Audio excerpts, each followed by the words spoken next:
الذين اصطفى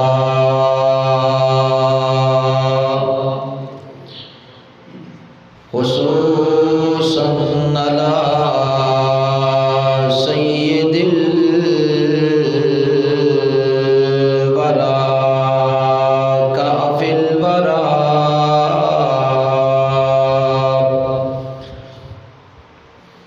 دافع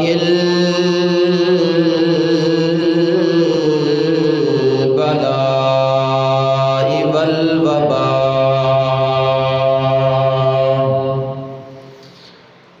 دافع البلاء والوباء دافع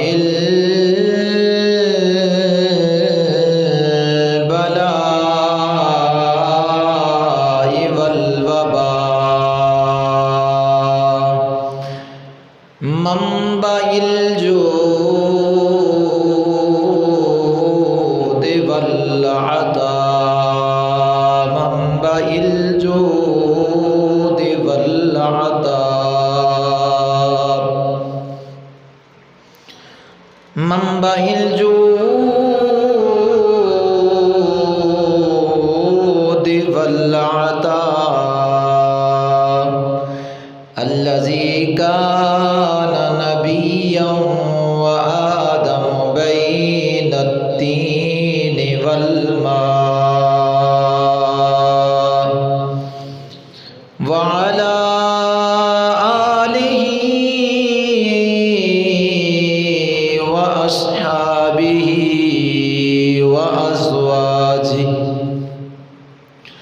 وأزواجه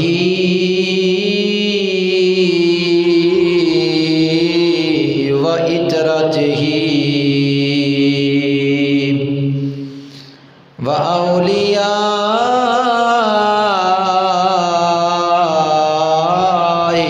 أمته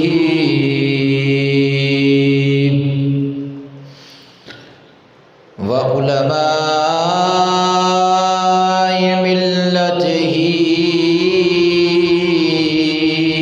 وأهل سنته وفي الدرجات العلى أما بعد فأعوذ بالله السميع العليم من الشيطان الرجيم بسم الله الرحمن الرحيم واتخذ الله إبراهيم خليلا صدق الله العظيم إن الله وملائكته يصلون على النبي يا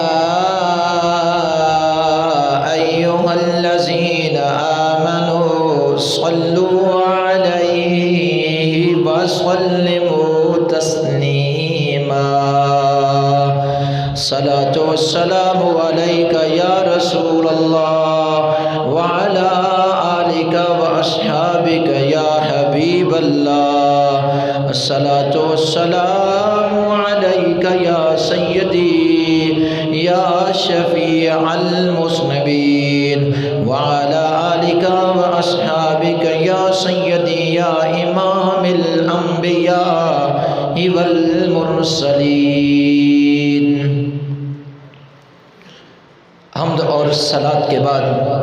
خربوں مرتبہ نذرانہ عقیدت جان کائنات حسن کائنات حقیقت کائنات جلوہ نور قدیم صاحب لطف امیم احمد مجتبیٰ جناب محمد مصطفیٰ صلی اللہ علیہ وآلہ وآصحابہ وبارک وسلم کی بارگاہ بے کس بنا میں خربوں مرتبہ درود و سلام کا نذرانہ عقیدت پیش کرنے کے بعد حاضرین محترم قرآن کریم فرقان حمید سے آیہ کریمہ تلاوت پیش کرنے کا شرف حاصل کیا. اللہ جل شانہ کی بارگاہ میں التجا ہے کہ اللہ تعالی حق اور سچ کہنے کی توفیق عطا فرمائے، سن کر سنا کر عمل کی توفیق عطا فرمائے. تو حالات زندگی حضرت سیدنا ابراہیم خلیل اللہ علیہ نبینا علیہ السلام اور سیدنا اسماعیل ذبیح اللہ علیہ نبینا علیہ السلام، یہ سارے جتنے بھی واقعات تھے آپ کی زندگی کے، وہ کثیر میں نے بیان کر دیے۔ تو اس لیے آج جیسا کہ آپ نے پہلے 7 جمعۃ المبارک حضرت سیدنا موسیٰ کلیم اللہ علیہ نبینا علیہ السلام کا ذکر خیر کیا، آپ کی حالات زندگی کے متعلق سماعت کیا، میں نے بیان کیا، آپ نے سماعت کیا۔ اسی طرح یعنی درمیان میں عید آ گئی، تو عید والے دن تو موضوع عید کے متعلق تھا، آج بھی عید ہے یعنی عید الاضحیٰ کا دوسرا دن ہے، تو اس لیے انشاءاللہ اگلا جمعۃ المبارک جو ہوگا، جیسا کہ میں نے کہا تھا کہ حضرت سیدنا موسیٰ کلیم اللہ علیہ نبینا علیہ السلام کی حالات زندگی کے ساتھ ساتھ ہی تمام واقعات کے ساتھ ساتھ جو ہے حضرت آسیہ رضی اللہ تعالی عنہا ان کا بھی ذکر خیر ہوگا کہ اللہ نے ان کو ایمان کی دولت عطا فرمائی اور بہت بڑا مقام اور مرتبہ عطا کیا۔ انشاءاللہ اگلے جمعۃ المبارک میں ان کے بارے میں، ان کی حالات زندگی کے متعلق آپ سماعت کریں گے۔ تو لہٰذا اللہ تعالیٰ اپنے پاک نفوس قدسیہ کے توسل سے مجھ کو حق کہنے کی اور آپ کو حق سننے کی توفیق عطا فرمائے۔ تو اس لیے واعظ و نصیحت کا یہ مقصد ہوتا ہے تاکہ ایک تو زندگی گزارنے کا طریقہ و سلیقہ آ جائے، اور ایک بزرگان دین کی جو ہے وہ حالات زندگی کا سن کر تو زندگی سیکھنے کا، سکھانے کا اور رہنے کا اور اپنے بچوں کی تربیت کرنے کا طریقہ آ جائے۔ اور اگر کہیں کوئی مسئلہ بیان کرنا پڑ بھی جائے تو کم از کم وہ مسئلہ آتا ہو، تاکہ کوئی سننے والا یہ تو سمجھے مسلمان کی اولاد ہے، مسلمان کے گھر میں پیدا ہوا ہے، دین کے متعلق کچھ نہ کچھ جانتا ہے، دین مصطفیٰ کے لیے متعلق کچھ نہ کچھ جانتا ہے۔ تو واعظ و نصیحت کرنے کا یہ مقصد ہوتا ہے۔ اس لیے یہ مقصد نہیں ہوتا کہ ایک بندہ واعظ و نصیحت کرتا رہے اور آپ آخر وقت میں آئیں اور آ کر نماز پڑھ کے چلتے بنے، اس میں نقصان بھی انہیں کا ہی ہوتا ہے۔ جو آخر میں آتے ہیں اسے کیا خبر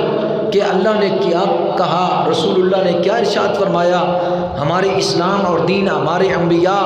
اور اولیاء نے کیا کیسے زندگی بسر کی، اسے خبر نہیں ہوتی۔ اور پھر اگر کہیں مجلس میں بیٹھا ہوا ہو تو جب کوئی مسئلہ کوئی پوچھ لے تو بڑی شرمندگی ہوتی ہے کہ یار نمازی بھی ہے،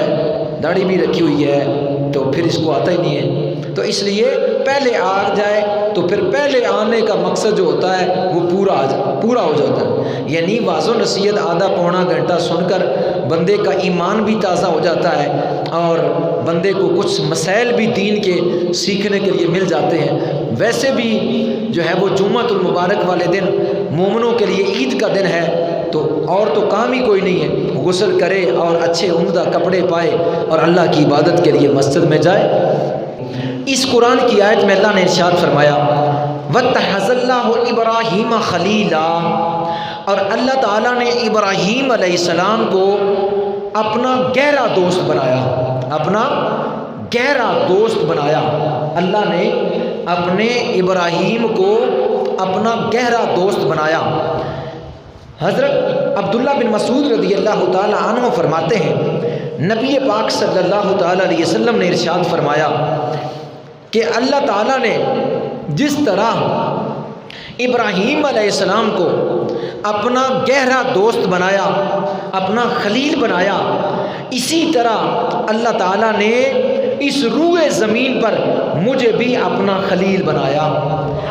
ابراہیم علیہ السلام بھی اللہ کے خلیل ہیں اور جناب محمد الرسول اللہ صلی اللہ علیہ وسلم اللہ کے خلیل ہیں۔ خلیل کا معنی ہے گہرا دوست، خلیل کا معنی ہے گہرا دوست۔ تو اللہ نے جو ہے حضرت ابراہیم کو خلیل جس طرح بنایا، اسی طرح رسول اللہ صلی اللہ تعالی علیہ وسلم کو بھی اپنا خلیل بنایا۔ نبی کریم صلی اللہ علیہ وسلم نے ارشاد فرمایا اے لوگو، اگر روئے زمین پر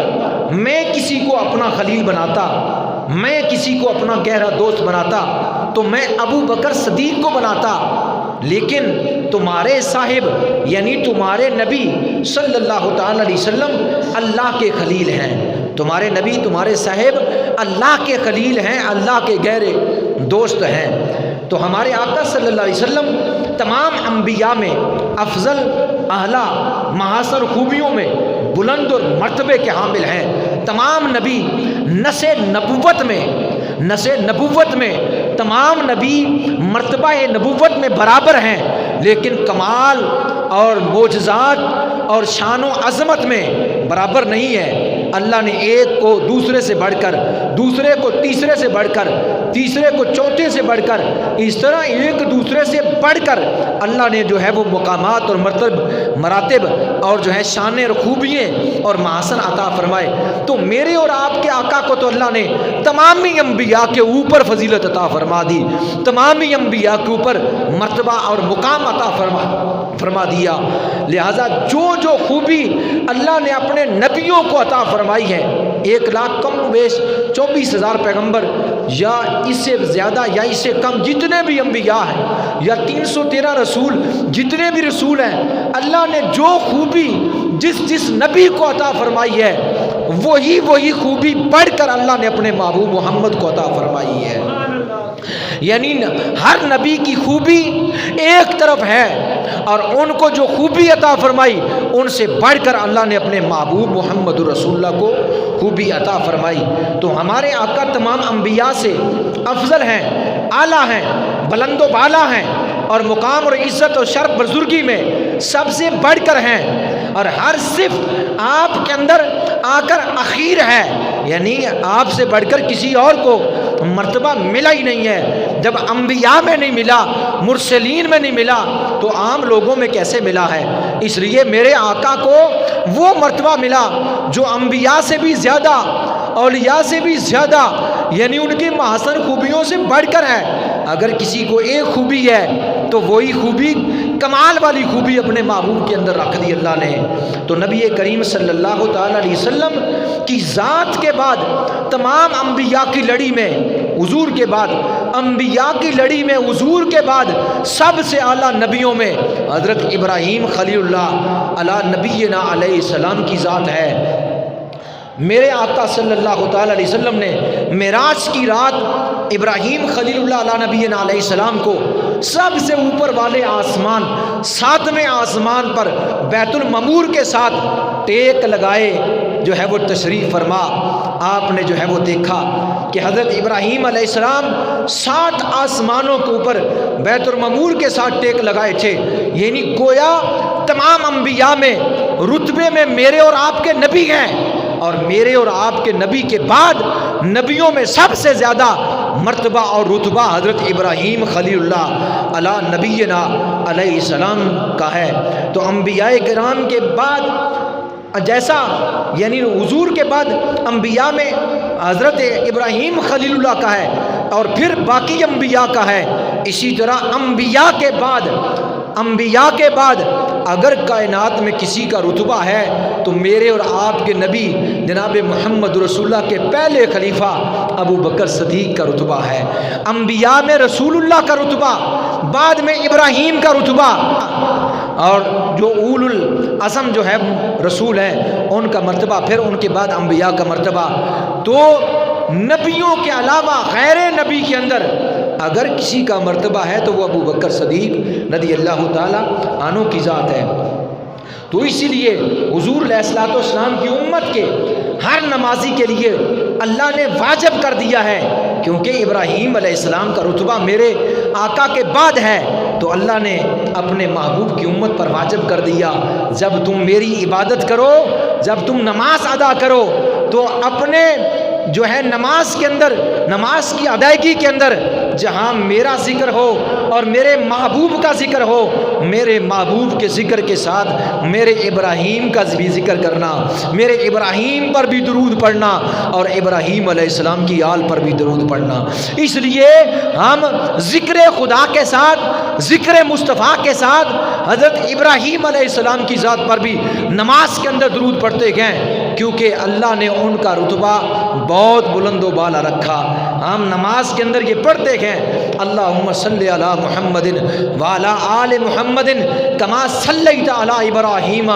وعلی آل ابراہیم انک حمید مجید، یہ پڑھتے گئے۔ آپ کہیں گے باقی بھی تو نبی ہیں باقی نبیوں کا ذکر جو ہے وہ اس درود کے اندر نہیں ہوا تو ابراہیم علیہ السلام کا کیوں ہوا؟ اس کی وجہ یہ ہے کہ باقی نبیوں نے بھی میرے مصطفیٰ کی تعریف کی ہے، اللہ کے حبیب کی تعریف کی ہے، لیکن حضرت ابراہیم علیہ السلام نے تو خانہ کعبہ کی تعمیر کے بعد ہاتھ اٹھا کر حضور علیہ السلام کے میلاد کے بارے میں اللہ کی بارگاہ میں دعا کی ہے اور کہا ہے ربنا وابعث فیہم رسولا، اے اللہ عظمت والا شانوں والا رسول بھیج دے۔ اس لیے حضور کی جو ہے تشریف آوری کے متعلق جو دعا ابراہیم علیہ السلام نے کی وہ کسی اور نبی نے نہیں کی، اس لیے جو ہے ابراہیم علیہ السلام کا ذکر اللہ نے نماز کی ادائیگی کے اندر رکھ دیا تاکہ بعد میں آنے والے اپنے محبوب کے ذکر کے ساتھ ابراہیم خلیل اللہ کا بھی ذکر کرتے رہیں۔ ایک وجہ یہ ہے، اور دوسری وجہ یہ ہے کہ ابراہیم علیہ السلام نے اللہ کی بارگاہ میں بڑی دعائیں مانگی، ان دعاؤں میں ایک یہ بھی دعا تھی، اے اللہ میرے ذکر کو بعد والوں کے لیے باقی رکھ، میرے ذکر کو بعد آنے والے لوگوں کی زبانوں پر باقی رکھ۔ تو اللہ نے فرمایا ہم نے اے پیارے خلیل تمہاری دعا کو قبول کر لیا ہے، میرے نبی کی امت بھی تیرا ذکر کرتی رہے گی، میرے نبی محمد رسول اللہ کی امت بھی نماز کے اندر بھی نماز کے علاوہ بھی تیرا ذکر کرتی رہے گی۔ کہاں ابراہیم علیہ السلام کا زمانہ، کہاں جناب دیگر انبیاء اور پھر ہمارے نبی صلی اللہ علیہ وسلم، اور آج ہم نماز کے اندر یہ پڑھتے ہیں اے اللہ درود بھیج، جیسے محمد صلی اللہ علیہ وسلم کی ذات پر اور محمد کی آل پر، اسی طرح درود بھیج ابراہیم پر اور آل ابراہیم پر، ابراہیم پر اور آل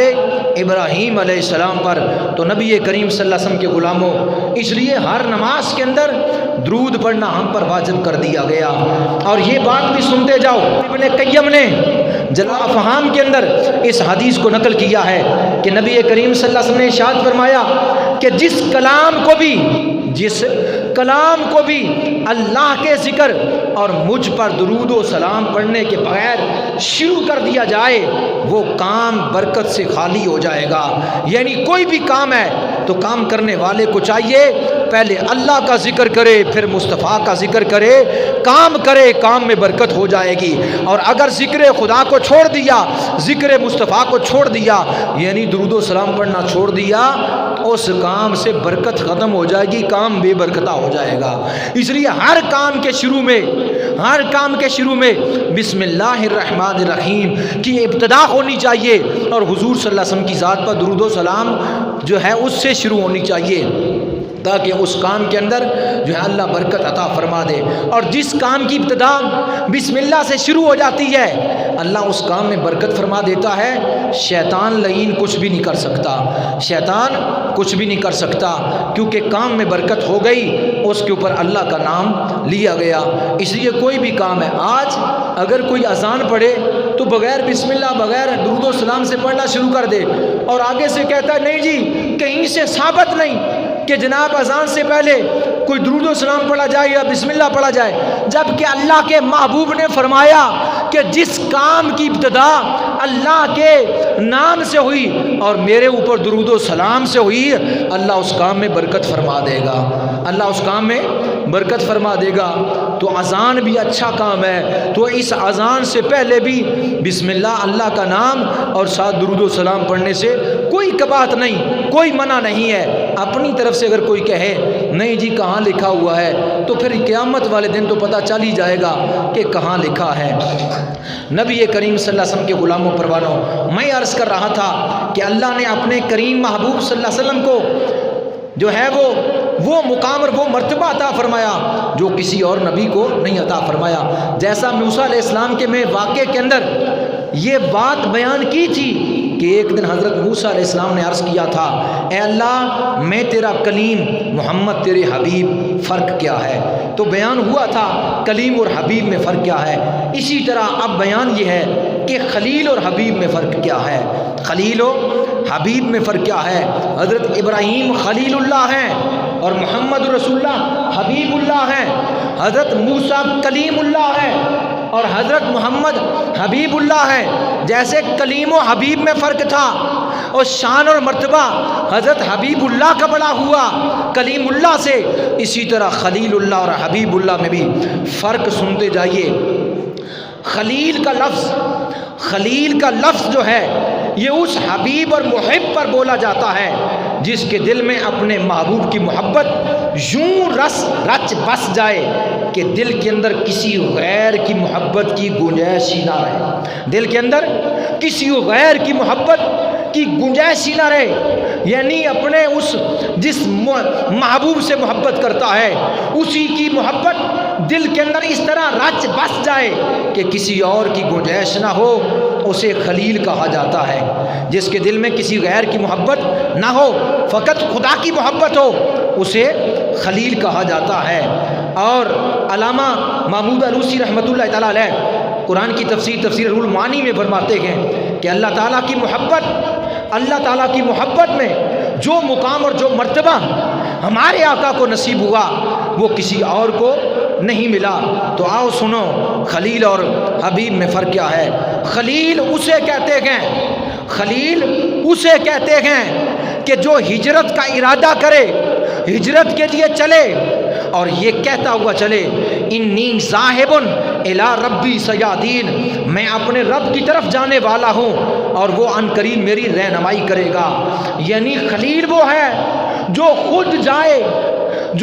جائے جانے کا ارادہ رکھتا ہو، اسے خلیل کہا جاتا ہے۔ حبیب وہ ہے جو جانے کا ارادہ نہ رکھے اور اللہ اسے لے جائے۔ خلیل وہ ہے جو جانے کا خود ارادہ کرے، جو خود جائے اسے خلیل کہتے ہیں، اور جس کو لے جایا جائے، جو خود جائے اسے خلیل کہتے ہیں، جس کو لے جایا جائے اسے حبیب کہتے ہیں۔ آپ اندازہ کر لیں کہ آپ خود غور کر لیں، جو جانے والا ہے وہ خلیل ہے، جو لے جانے والا ہے وہ حبیب ہے۔ شان دونوں کی بڑی ہے پر حبیب کی خلیل پر زیادہ ہے، حبیب کی خلیل پر زیادہ ہے، کیونکہ خلیل خود جا رہا ہے، حبیب کو لے جایا جا رہا ہے۔ جب خلیل جائے تو اللہ قرآن میں فرمائے وَكَذَلِكَ نُرِي إِبْرَاهِيمَ مَلَكُوتَ السَّمَاوَاتِ وَالْأَرْضِ، اور ہم نے اپنی طرف سے ابراہیم کو آسمانوں اور زمینوں کی ساری بادشاہی دکھائی۔ اللہ قرآن میں فرماتا ہے ہم نے ابراہیم کو آسمانوں کی اور زمینوں کی ساری بادشاہی دکھائی۔ یعنی جب ابراہیم کی سیر کا ذکر کیا جائے تو فرمایا ہم نے سیر کروائی ابراہیم کو، آسمانوں اور زمینوں کی بادشاہی دکھائی۔ لیکن خلیل وہ ہے جس کی سیر آسمانوں تک یا زمینوں تک ہے، اور حبیب وہ ہے جب جس کو لے جایا جائے تو کہاں تک سیر ہو۔ اللہ قرآن میں فرما دے سبحان الذی اسری بعبدہ لیلا، ہم میں لے گیا اپنے بندہ مقدس کو رات کے تھوڑے سے حصے میں، کہاں تک لے گیا؟ فرمایا وَهُوَ بِالْأُفُقِ الْأَعْلَى ثُمَّ دَنَا فَتَدَلَّى فَكَانَ قَابَ قَوْسَيْنِ أَوْ أَدْنَىٰ۔ جب ابراہیم کو خلیل کو بلایا، آسمانوں کی سیر کروائی اور زمینوں کی بادشاہی دکھائی، پر حبیب کو لے جایا گیا تو عرش بری تک لے جایا گیا اور بادشاہی بھی دکھائی اور اپنا آپ بھی دکھا دیا، بادشاہی بھی دکھائی اپنا آپ بھی دکھا دیا۔ ابراہیم کو اللہ نے اپنا آپ نہ دکھایا پر حبیب کو اپنا آپ بھی دکھا دیا۔ ان کی پرواز آسمانوں تک ہے، حبیب کی پرواز عرش عظیم تک ہے، عرش عظیم تک ہے۔ لہٰذا ان کو بادشاہی دکھائی گئی اور ان کو اپنا آپ دکھا دیا، حبیب کو اپنا آپ دکھا دیا ہے نبی کریم صلی اللہ علیہ وسلم کے غلاموں پروانوں۔ پھر جب امتحان کا موقع ہو تو ابراہیم علیہ السلام یہ کہیں، خلیل وہ ہے جو یہ کہے کہ حسبی اللہ، میرے لیے اللہ کافی ہے۔ خلیل وہ ہے جو امتحان کے وقت یہ کہے حسبی اللہ، میرے لیے اللہ کافی ہے، پر حبیب وہ ہے جسے اللہ کہے کہ تیرے لیے اللہ کافی ہے اور ایمان والے کافی ہیں۔ اپنے خلیل خود کہے میرے لیے اللہ کافی ہے، پر حبیب کے لیے اللہ کہے کہ تیرے لیے اللہ کافی ہے اور ایمان والے کافی ہیں۔ اور پھر خلیل وہ ہے جو خود عرض کرے اللہ کی بارگاہ میں، خود عرض کرے اے اللہ بعد میں آنے والوں میں میرا ذکر باقی رکھنا۔ خلیل وہ ہے جو خود عرض کرے اے اللہ بعد میں آنے والوں کے اندر میرا ذکر باقی رکھنا، اسے خلیل کہتے ہیں۔ جو اللہ کی بارگاہ میں عرض کر دے بعد والوں میں میرا ذکر باقی رکھنا۔ حبیب وہ ہے جو نہ کہے تو اللہ کہے ہم نے ورفعنا لک ذکرک، آپ کے لیے آپ کے ذکر کو بلند کر دیا ہے۔ خلیل وہ ہے جو کہہ کر کہے میرا ذکر بلند کرنا، اسے خلیل کہا جاتا ہے۔ حبیب وہ ہے کہ جی جو کہے بھی نہ تو اللہ فرمائے ہم نے حبیب آپ کا ذکر بلند کر دیا ہے۔ انبیاء کا ذکر کرنے سے اللہ کی رحمتوں کا نزول ہوتا ہے۔ ذکر الانبیاء تنزل الرحمہ، جب انبیاء کا ذکر کرو گے تو اللہ کی رحمت کا چھما چھم نزول ہوگا۔ تو انبیاء کا ذکر صحابہ مسجد نبی کے اندر کر رہے تھے۔ کوئی کہہ رہا تھا آدم صفی اللہ ہے، کوئی کہہ رہا تھا نوح نجی اللہ ہے، کوئی کہہ رہا تھا کہ حضرت ابراہیم خلیل اللہ ہے، کوئی کہہ رہا تھا اسماعیل ذبیح اللہ ہے، کوئی کہہ رہا تھا موسیٰ کلیم اللہ ہے، کوئی کہہ رہا تھا عیسیٰ روح اللہ ہے۔ میرے آقا صلی اللہ علیہ وسلم نے سماعت کیا، سنا، اور حضور اندر تشریف لے گئے اور فرمایا میرے صحابہ کیا کر رہے تھے؟ عرض کیا انبیاء کا ذکر کر رہے تھے، پہلے نبیوں کا، کہ اللہ نے ان کو بڑی شان عطا فرمائی، بڑی عظمتیں اور بڑے مقام اور مرتبے عطا فرمائے۔ تو حضور علیہ السلام نے ارشاد فرمایا میرے صحابہ سنو، بے شک آدم صفی اللہ ہے،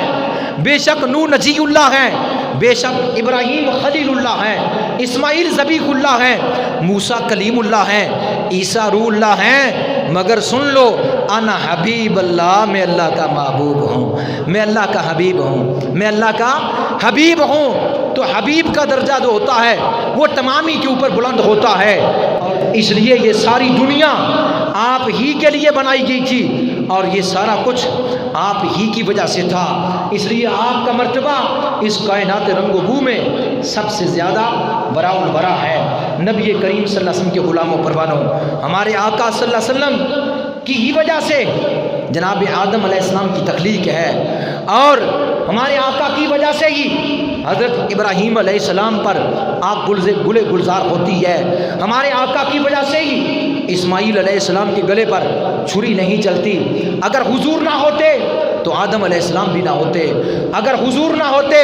ابراہیم خلیل اللہ بھی نہ ہوتے، اگر حضور نہ ہوتے تو جناب حضرت موسیٰ کلیم اللہ بھی نہ ہوتے، اگر حضور نہ تو حضرت عیسیٰ علیہ السلام بھی نہ ہوتے، حضور نہ ہوتے تو کائنات کا ذرہ بھی نہ ہوتا۔ کائنات کے ذرے ذرے کے اوپر اگر احسان ہے تو احسان محمد ہے صلی اللہ علیہ وسلم۔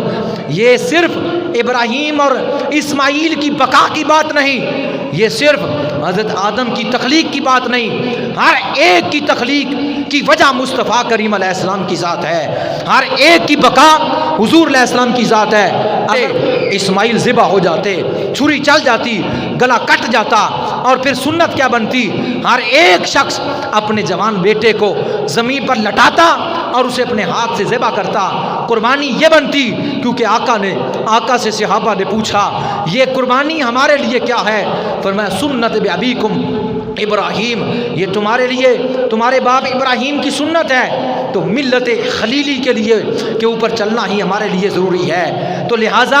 پھر ابراہیم علیہ السلام اگر بیٹے کو ذبح کر دیتے اور اسماعیل ذبح ہو جاتے، چھری چل جاتی، تو سنت کیا بنتی؟ سنت یہ بنتی کہ آج سے ہر شخص اپنے بیٹے کو زمین پر جبین کے بل لٹا کر اس کو ذبح کرے۔ اللہ کا یہی حکم ہے، خلیل کی یہی جو ہے وہ پیروی ہے، یہی سنت ہے۔ اگر احسان ہے کہ اسماعیل بچ گئے، یہ بچنا یہ مصطفیٰ کی وجہ سے تھا۔ اسماعیل کی بقا، ابراہیم کی بقا، نبیوں کی بقا، اور جناب آدم کی جو ہے وہ تخلیق، یعنی یہ آدم کی تخلیق کی اکیلی کی بات نہیں ہے، یا نبیوں کے فقط بقا کی بات نہیں ہے۔ اگر پوری کائنات میں تخلیق کا باعث بنے ہیں تو مصطفیٰ کریم علیہ السلام بنے ہیں۔ اگر کسی کی پیدائش کا باعث بنے ہیں، کسی کی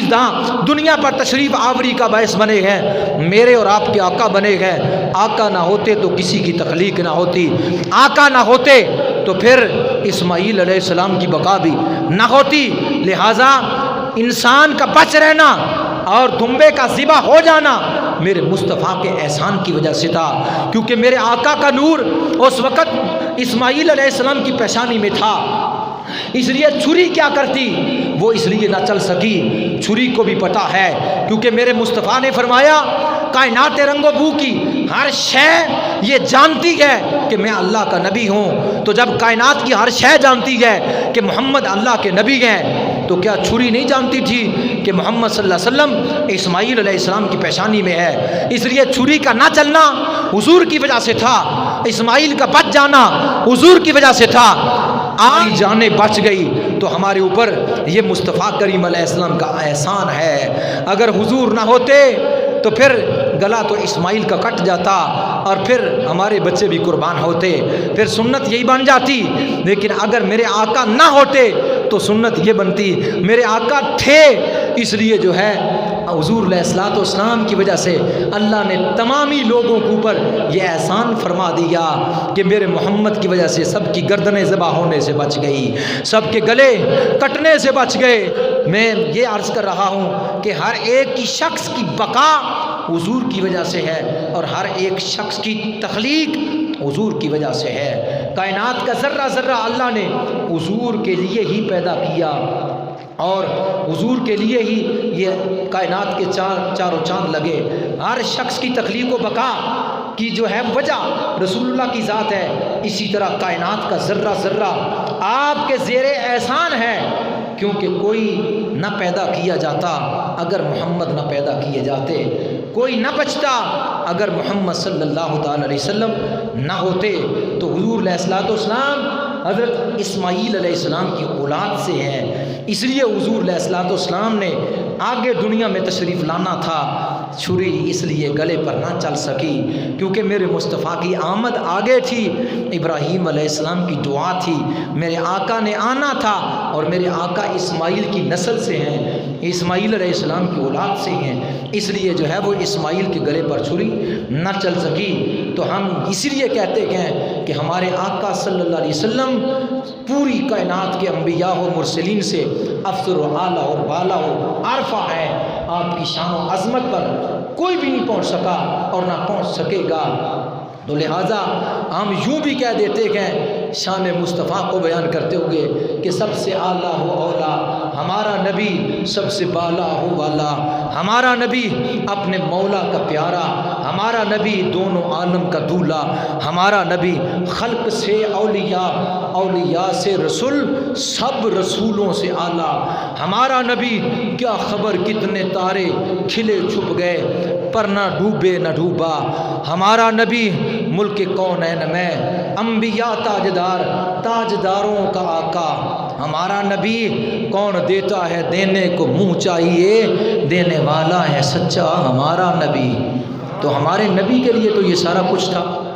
ہمارے نبی کے لیے یہ سارا کچھ تھا۔ تو گویا ہر ایک انسان کی تخلیق حضور کی وجہ سے، ہر ایک انسان کی بقا حضور کی وجہ سے، ہر ایک کو عزت حضور کی وجہ سے، ہر ایک کی شان اور عظمت حضور کی وجہ سے۔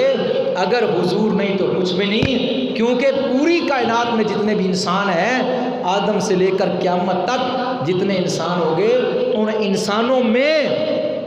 چاہے وہ انبیاء ہیں، چاہے وہ مرسلین ہیں، چاہے وہ اولیاء ہیں، چاہے وہ صحابہ ہیں، کسی بھی جو ہے وہ شان و عظمت کے مالک ہیں، ان سب کے اوپر شان و عظمت اللہ نے اپنے حبیب کو عطا فرمائی۔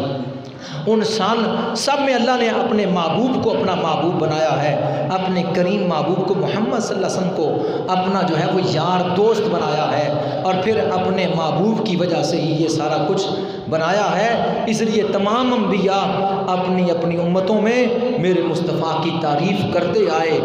اور ذکر خیر کرتے آئے، اور حضور علیہ السلام کا ذکر قیامت تک کے لیے باقی ہے۔ ان اللہ و ملائکتہ یصلون علی النبی، بے شک میں اور میرے فرشتے یصلون علی النبی، اپنے نبی پر درود و سلام بھیجتے ہیں۔ ہمیں دعا ہے اللہ ہمیں اپنے محبوب کی سچی اور سچی محبت اور غلامی نصیب فرمائے، آمین و آمین۔ مزید معلومات کے لیے ہمارا یوٹیوب چینل فیضان زندہ پیر وزٹ کیجیے۔ مزید معلومات کے لیے ہمارا یوٹیوب چینل فیضان زندہ پیر وزٹ کیجیے۔